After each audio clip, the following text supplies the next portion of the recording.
नमस्कार. आता सांगलीमधून महत्त्वाची बातमी समोर येते आहे. सांगली काँग्रेसच्या वतीने ऑपरेशन सिंधूच्या यशानंतर भारतीय सेनेच्या सन्मानार्थ दहशतवाद विरोधी दिनी तिरंगा यात्रेचं आयोजन.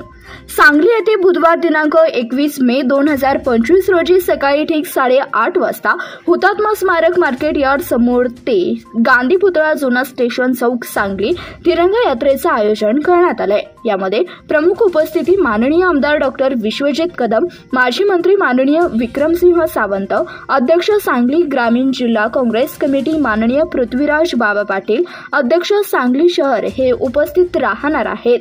जिल्हा काँग्रेस कमिटी सांगली शहर व ग्रामीण जिल्हा काँग्रेस कमिटीच्या वतीने आयोजन करण्यात आले आहे. तरी काँग्रेस प्रेमी व देशप्रेमी नागरिक महिलांनी हजारो संख्येने ऑपरेशन सिंधूच्या भारतीय सेनेच्या सन्मानार्थ उपस्थित राहावे असे आवाहन काँग्रेस कमिटीच्या वतीने करण्यात आले. धन्यवाद. प्रतिनिधी इरफान बारगील, CBS न्यूज मराठी, सांगली.